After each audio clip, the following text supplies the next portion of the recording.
Assalamualaikum warahmatullahi wabarakatuh. Perkenalkan, nama saya Muhammad Nur Aminuddin, anak dari kelas 11 Putra SMA MBS Barat. Di sini saya akan mempresentasikan tentang akhlak bab rahmat dan zuhud. Pengertian rahmat adalah kasih sayang. Allah berfirman dalam surat Al-Isra yang bunyinya wafid lahum janaha dzulli minar rahmati wa qur rabbi arhamhuma kama rabbayani shaghira. Dan rendahkanlah dirimu terhadap mereka berdua dengan penuh kesayangan dan ucapkanlah, wahai Tuhanku, kasihanilah mereka keduanya sebagaimana mereka berdua telah mendidik aku waktu kecil. Dan bersikaplah kepada ibu dan bapakmu dengan merendah dan tawaduk sebagai bentuk sayang kepada mereka. Kasih sayang memiliki manfaat yang sangat besar untuk memperbaiki keadaan manusia. Beberapa manfaat kasih sayang sebagai berikut. Yang pertama, sayang kepada manusia lainnya kita akan mendapat kasih sayang dari Allah Subhanahu wa taala. Yang kedua, kasih sayang akan mempererat di dalam ketawitan. Sebagaimana dalam hadis yang artinya dari sahabat Nu'man bin Bashir, semoga Allah Ta'ala meridai keduanya. Dia berkata, telah berkata Rasulullah SAW, permisalan orang-orang beriman di dalam kasih sayangnya di antara mereka itu seperti satu jasad. Apabila salah satu anggotanya sakit, maka anggota lainnya akan merasa sakit dengan tidak bisa tidur. Hadis riwayat Bukhari dan Muslim. Yang ketiga, sayangilah penghuni bumi, maka kamu akan dikasih sayangi oleh penghuni langit, sebagaimana dalam hadis yang berbunyi irhamu man fil ardi yarhamukum min man fis sama. Sayangilah orang-orang yang di bumi, niscaya kamu akan disayangi orang-orang yang di langit. Hadis riwayat Bukhari. Yang keempat, sayangilah anak-anak dengan menanamkan rasa cinta ke hati mereka. Rasulullah SAW sangat menyukai dan menyayangi anak-anak, sebagaimana hadis riwayat Bukhari yang bunyinya, yang artinya Rasulullah menemui anaknya Ibrahim kemudian menyiumnya. Itu merupakan bukti kasih sayang Rasulullah terhadap anaknya. Yang kelima, sayang kepada hewan.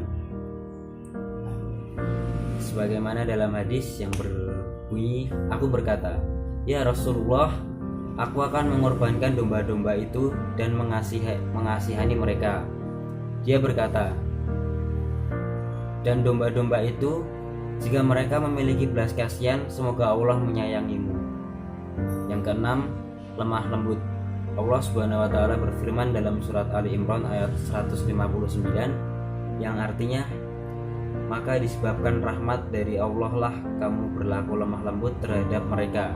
Sekiranya kamu bersikap keras lagi berhati kasar, tentulah mereka menjauhkan diri dari sekelilingmu. Karena itu manfaatkanlah mereka, mohonkanlah ampunan bagi mereka, dan bermusyawarahlah dengan mereka dalam urusan itu. Kemudian apabila kamu telah membulatkan tekad, maka bertawakallah kepada Allah. Sesungguhnya Allah menyukai orang-orang yang bertawakal kepadanya. Yang terakhir tentang kasih sayang yang tercela atau buruk. Rahmah mazmumah menyebabkan kerusakan dan kebinasaan. Contohnya, sebagaimana seorang meninggalkan rasa kasih sayang kepada anak dan pendidikan anak, yang jangka panjangnya akan mengakibatkan kerusakan dalam akidahnya. Tema selanjutnya yaitu zuhud. Secara bahasa, zuhud berarti raghoba anasyaina wa tarakahu. Artinya tidak tertarik terhadap sesuatu dan meninggalkannya. Zahada fid dunya berarti mengosongkan diri dari kesenangan dunia untuk beribadah. Orang yang melakukan zuhud disebut zaidun atau zuhdan atau zahidun. Zahidah jamaknya zuhdan. Pengertian zuhud secara umum berarti ini secara istilah ialah sikap menjauhkan diri dari segala sesuatu yang berkaitan dengan dunia. Seorang yang zuhud seharusnya hatinya tidak terbelenggu oleh urusan duniawi,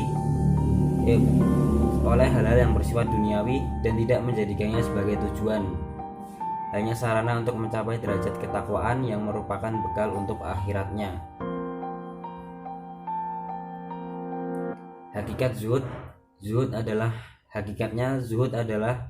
menolak sesuatu dan mengandalkan yang lain. Maka siapa yang meninggalkan kelebihan dunia dan menolaknya dengan selalu berharap kepada akhirat, maka ia pun disebut zahid di dunia. Adapun derajat zuhud tertinggi ialah apabila ia tidak menginginkan sesuatu selain Allah Subhanahu wa taala. Zuhud harus disertai pengetahuan bahwa akhirat lebih baik daripada dunia. Zuhud di sini tidak berarti penolakan secara mutlak kepada dunia, akan tetapi ia ditekankan dalam kehidupan zuhud. Di sini ialah melepaskan diri dan mengosongkan hati dari pengaruh dunia yang dapat membuat orang lupa dan lalai kepada ibadah dan juga Tuhannya. Sulaiman Ad-Darani berkata, seorang zahid adalah orang yang meninggalkan apa yang menghalangi dirinya kepada Tuhan. Dari Tuhan. Hasil dari zuhud ada dua, yaitu yang pertama, zuhud menutupi pintu-pintu ketamakan. Yang kedua, zuhud membuka pintu-pintu perjuangan dan pengawasan dan rasa takut kepada Allah Subhanahu wa taala. Sekian dari saya, mungkin cukup itu saja. Kurang dan lebihnya mohon dimaafkan. Wassalamualaikum warahmatullahi wabarakatuh.